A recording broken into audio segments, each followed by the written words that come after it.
Hello दोस्तों, welcome to sleepy classes. तो दोस्तों आज हम देखेंगे यूपीएससी मेंस के अंदर साइंस एंड टेक के कौन से क्वेश्चन आए हैं। चलिए, पहला क्वेश्चन अगर देखें तो आईटीआर के ऊपर है। बहुत अच्छा क्वेश्चन है। अगर आपको याद हो तो प्री के अंदर भी इसके ऊपर एक बार क्वेश्चन आ चुका है। तो उन्होंने बोला अगर सक्सेसफुल होगा तो इंडिया को क्या बेनिफिट होगा, तो उसी के ऊपर बेसिकली यहाँ पे अब मेंस के अंदर क्वेश्चन है। क्वेश्चन क्या बोलता है, फ्यूजन एनर्जी प्रोग्राम और in India has steadily evolved over the past few decades. ठीक है, मजा आया। Mention India's contribution to ITER. ठीक है, इंडिया ने क्या कंट्रीब्यूट किया। What will be the implication of the success of this project for the future global energy. ठीक है, अब यहां पे दो पार्ट है, राइट। 10 मार्क्स का ये क्वेश्चन है। तो अगर हम थोड़ा सा अंदाजा लगाएं, देखो हमने यहाँ पे अगर आपको याद है तो हमने क्रैश कोर्स के अंदर इसको पूरा डिस्कस किया था। यहाँ पे हमने दोनों के बीच में डिफरेंस किया था। यहाँ पे मैंने आपको बेनिफिट बताए थे। तो अगर मतलब यहाँ पे इससे मुझे आंसर निकालना है तो किस तरह से होगा कि फ्यूज़न का जो है जो बेनिफिट होगा वो ग्लोबल एनर्जी के अंदर क्या इंप्लीकेशन होगी कि भाई जो है एनर्जी, जो रीन्यूएबल एनर्जी या ग्रीन एनर्जी वो ज़्यादा बढ़ेगी। उस तरह से जो है मुझे इसको आंसर को लेके जाना है। जहाँ तक हम इंडिया की कंट्रीब्यूशन की बात करें तो यहाँ पे इस पॉइंट के अंदर था कि इंडिया की कंपोनेंट जो है वो कंट्रीब्यूट कर रहा है, आर&डी के ऊपर काम कर रहा है। देन गांधीनगर के अंदर टोकामक जो है वो भी इसके ऊपर काम कर रहा है। तो ये तीन ही हैं पॉइंट जो हम यूज़ कर सकते थे। अब यहाँ पे इंडिया की कंट्रीब्यूशन की देखें तो एक तो ये पॉइंट नया है 9.1%, जो मतलब वहाँ पे हमने क्लास में डिस्कस नहीं किया था, तो आप इसको इंक्लूड कर सकते थे। दूसरा है कि इंडिया जो है की कंपोनेंट। तो अब देखो कंपोनेंट बहुत से बच्चों को तो याद रहते नहीं एग्जाम के अंदर स्पेशली, क्योंकि प्री के अंदर तो हम स्पेसिफिक पढ़ते हैं।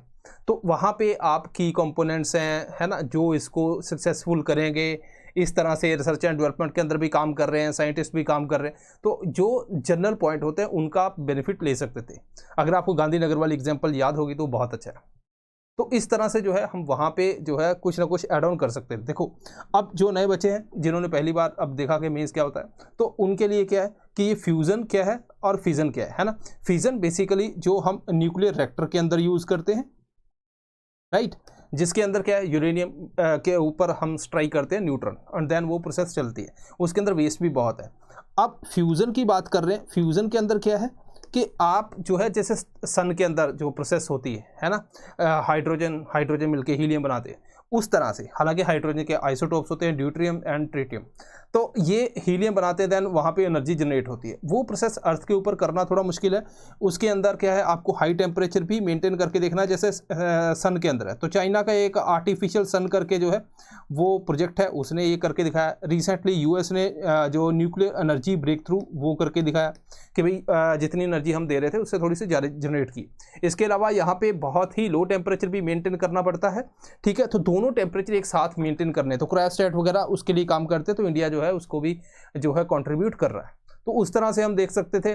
ग्लोबल इंप्लीकेशन देखो जनरल होगी तो यहाँ पे क्या है कि एक तो हमें क्लीन फ्यूल मिलेगा एनर्जी के लिए, राइट। तो उस तरह से अब देखो पॉइंट क्या होते हैं, किस तरह से हमें जो है जब एग्जामिनर पूछता है तो आंसर को कैसे घुमाना है मैं आपको बताता हूँ। क्लीन एनर्जी, लिमिटलेस एनर्जी मिलेगी, ओके। लो इन्वायरमेंटल इम्पैक्ट होगा, ठीक है। जो रेडियो एक्टिव वेस्ट है वो जो है वो हम नहीं होंगे, बिकॉज हम जो फिजन रिएक्टर है उसके ऊपर जो है अब फिर काम नहीं करेंगे, देन फ्यूज़न जो है उसको ज़्यादा यूज़ करेंगे। नेट ज़ीरो जो है हम एनर्जी का टारगेट उसको अचीव करेंगे। इसके अलावा जो है अगर हम देखें टेक्नोलॉजिकल स्पिल ओवर, देखो टेक्नोलॉजिकल आपने लिख दिया कि टेक्नोलॉजी का बेनिफिट होगा। अब टेक्नोलॉजी से क्या होगा, हमें नई टेक्नोलॉजी पता चली, उसके लिए हम एनर्जी के अंदर और नई टेक्निक्स जो है वो फ्यूचर के अंदर यूज़ कर सकते हैं। ये बहुत बड़ा पॉइंट होता है, चाहे साइंस एंड टेक में कुछ भी आ जाए। आप ये समझो कि अगर मान लीजिए कोई टेक्निक आ रही है, उससे क्या इंडस्ट्री के अंदर इंटरेस्ट बढ़ेगा, इंडस्ट्री जो है एफिशिएंट काम करेगी, वो टेक्नोलॉजी को इंडस्ट्री जो है इधर भी यूज़ कर सकती है ना। तो जिससे जो है एनर्जी सिक्योरिटी और ज़्यादा बढ़ेगी। तो इस तरह से जो है डिपेंडेंस जो है वो हमारी ऑयल वगैरह के ऊपर कम होगी, है ना, कोल के ऊपर कम होगी। तो वो सारा हम जो है एंगल जोड़ सकते थे। इवन अगर आप इंडिया के ऊपर भी इम्पैक्ट देखोगे तो इंडिया के अंदर भी वैसा ही है कि एक तो एनर्जी सिक्योरिटी आ गई कि हमने बोला कि नॉन फॉसिल फ्यूल से 500 गीगावाट जो है 2030 तक वो हम अचीव कर सकते हैं। नेट जीरो जितना मिशन कर रहे हैं उतना अब्जॉर्व कर रहे हैं, तो जब मिशन कम करेंगे तो नेट जीरो जल्दी आने के चांसेस है।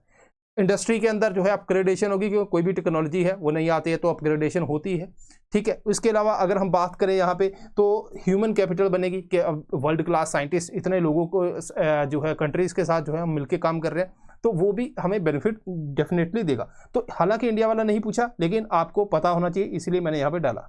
सेकंड क्वेश्चन है how can India achieve energy, again energy के ऊपर बहुत बात कर रहा है, तो एनर्जी हम में भी कौन सी कम है थ्रू क्लीन टेक्नोलॉजी। तो क्लीन टेक्नोलॉजी जो है उससे जो है हम 2047 तक जो है इंडिया एनर्जी इंडिपेंडेंस कैसे होगी, तो मतलब इंपोर्ट वगैरह जो है हमें कम करना है और इंडिपेंडेंट बनना है, तो जो है लोकल हमें क्या कर सकते हैं, और इसमें बायोटेक्नोलॉजी का क्या रोल है ना। तो पहला क्वेश्चन जो है पार्ट है अगर हम देखें तो वो बहुत ही जनरल है, मतलब उसमें आप कुछ भी लिख सकते थे, जिसने सोशल इश्यूज पढ़े हैं या फिर जिसने स्कीम्स वाला जो आप पढ़ते हो, तो वहाँ पे एक बहुत सी स्कीम्स है जो इसके ऊपर काम करती हैं, कुछ बायोगैस के ऊपर काम करती हैं, है ना, बायोफ्यूल के ऊपर, तो वो सारा हम एंगल डाल सकते थे। और बायोटेक्नोलॉजी वाला पोर्शन जो है वो थोड़ा स्पेसिफिक था उसमें, तो हमने क्रैश कोर्स के अंदर यहाँ पे जो है फ्यूल्स की बात की थी, तो वही चीज़ है यहाँ पे लिखनी है, ठीक है। ओके, सो यहाँ पे कैसे रीन्यूएबल एनर्जी के ऊपर आपको पता है कि सोलर के ऊपर काम कर रहे हैं, विंड के ऊपर काम कर रहे हैं, ग्रीन हाइड्रोजन, आप ग्रीन हाइड्रोजन बसेस की बात कर रहे हैं, रेलवे की बात कर रहे हैं, तो वो जो ग्रीन हाइड्रोजन है, जैसे मान लीजिए हम मीथेन जो है, ठीक है, नेचुरल गैस जो है हम बाहर से मंगवाते हैं, तो उसके अंदर से हमें हाइड्रोजन निकालनी है, और जो नेचर से हम नाइट्रोजन लेते हैं तो जिससे अमोनिया बनता है, ठीक है। तो अब अमोनिया जो है वो देन फर्टिलाइजर बनता है, तो मतलब हमें इंपोर्ट करना पड़ता है। अगर ग्रीन हाइड्रोजन होगी तो हम लोकली प्रोड्यूस करें, गवर्नमेंट ने भी बोला है कि एक टाइम अभी आएगा कि हम जो है एक्सपोर्ट कर दें ग्रीन हाइड्रोजन, वो अच्छी बात है। इलेक्ट्रिक व्हीकल है, हाइड्रोजन बसेस है, उसके ट्रांसपोर्ट में आ गया। इंडस्ट्री के अंदर ग्रीन स्टील, तो यह अब यही अगर मान लीजिए हम हाइड्रोजन को इंडस्ट्री के अंदर प्रोडक्शन के लिए लगाएंगे तो वहाँ पे बेनिफिट होगा। सोलर के अगर हम एग्रीकल्चर में बात करें, सोलर पंप की बात होती है, पीएम कुसुम की स्कीम है, बायोगैस है, ये है। न्यूक्लियर के अंदर अगेन वही जो हमने ऑलरेडी डिस्कस किया, आईटीआर, उसके ऊपर बात हो सकती है। देन डोमेस्टिक के अंदर जो है पीवी मॉड्यूल्स, अब पेरोक्साइड आगे हैं, ठीक है, हालांकि अभी ये इतने मैच्योर नहीं हुए कि उसको हम इंडस्ट्री के लेवल के ऊपर लेके जाएं कि इम्प्लीमेंटेशन कर दें, क्योंकि इसकी ये डिग्रेड जल्दी हो जाते हैं, ठीक है। तो ये फ्यूल सेल्स हैं, तो कितनी चीज़ें हैं जहाँ पे जो है हम यूज़ कर सकते थे। हालांकि मैंने कुछ यहाँ पे पॉइंट नोट किए, आपके भी जो मन में है आप वो भी यहाँ पे ऐड ऑन कर सकते हो। अब बायोफ्यूल है, अभी आपको पता है इथेनॉल का जो इशू चल रहा है कि 20% है, और अभी किसी ने सुप्रीम कोर्ट के अंदर डाल दिया कि भाई आप जो है बताते नहीं हो कि आप पेट्रोल पंप पे जाते हैं तो वहाँ पे ये नहीं बताया जाता कि ये 20% है और उसकी कॉस्ट कम होनी चाहिए, कंज्यूमर को कोई बेनिफिट नहीं मिल रहा।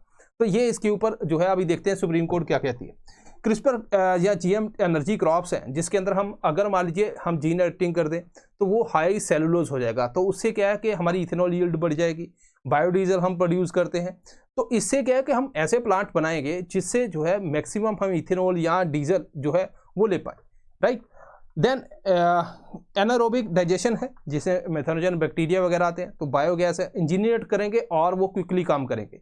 बायोहाइड्रेशन फर्मेंटेशन से, अगेन ये बायोटेक्नोलॉजी की एप्लीकेशन है। इसी तरह हम CO2 को बहुत ज़्यादा कैप्चर कर सकते हैं, उसी CO2 को यूज़ कर सकते हैं एज ए फ्यूल। तो जितनी मर्जी यहाँ पे भी हम जो है काफ़ी मतलब इतना अच्छा है, 10 मार्क्स का क्वेश्चन है, तो उस हिसाब से बहुत बढ़िया आंसर बन सकता था। अब यहाँ पे है जो है सबसे बढ़िया बात है दोस्तों, वो है मेरा साइंस एंड टेक का कोर्स। 20 से 25 घंटे का कोर्स है। इसके अंदर अगर आप अभी देखोगे तो मेंस प्री सब कुछ जो है कवर होता है। प्री के अंदर भी आप देखते हो कि जो हमारे क्वेश्चन हैं वो आते हैं जो हम पढ़ाते हैं, ठीक है। तो इस बार भी आए, हर साल पिछले 4 साल हो गए। तो अगर आप इस कोर्स को ज्वाइन करना चाहते हो, मैं कहता हूँ कोई बुक नहीं पढ़नी, आपने कुछ नहीं करना, बस मेरा ये कोर्स देखो और यूपीएससी के अंदर 12 के राउंड जो है क्वेश्चन आप सॉल्व कर सकते हो। इसके लिए दोस्तों आप यहाँ पे डिस्काउंट भी यूज़ ले सकते हो। टारगेट 26 आप यहाँ पे कोड यूज़ करोगे तो आपको डिस्काउंट मिलेगा। चलिए, अब ये होगी प्रमोशन की बात। अब बात करते हैं कि नैनोटेक ईजी, बहुत ईजी, क्योंकि ये तो मतलब क्या बोलूँ मैं इसको, ठीक है। ओके, सो एग्रीकल्चर के फील्ड के अंदर बोल रहा है कि क्या सिग्निफिकेंट एडवांसमेंट है, ठीक है। दूसरा, हाउ ये फार्मर की जो सोशियो इकोनॉमिक स्टेटस है उसको कैसे इंप्रूव करता है ना। 15 मार्क्स का क्वेश्चन है और बहुत ही मतलब इसमें बहुत ही वैल्यू एडिशन आप कर सकते थे। अब यहाँ पे अगर हम क्लास के अंदर देखें तो एग्रीकल्चर फूड सिक्योरिटी के अंदर हमने सभी एंगल को कवर किया था। इसके अलावा बेनिफिट के अंदर जैसे नैनोडेप की मैंने एग्जांपल दी थी। एग्जांपल हमें क्या थी, जो नैनो यूरिया लिक्विड इफ्को ने बनाया, नैनोडेप इफ्को ने बनाया, ठीक है। रिसेंटली भी एक जो है कोटेड फर्टिलाइजर बनाया गया, वो सारी एग्जांपल यूज़ कर सकते थे। तो इसके अलावा यहाँ पे 5 पॉइंट मैंने आपसे डिस्कस किए थे जो फार्मर को बेनिफिट देते।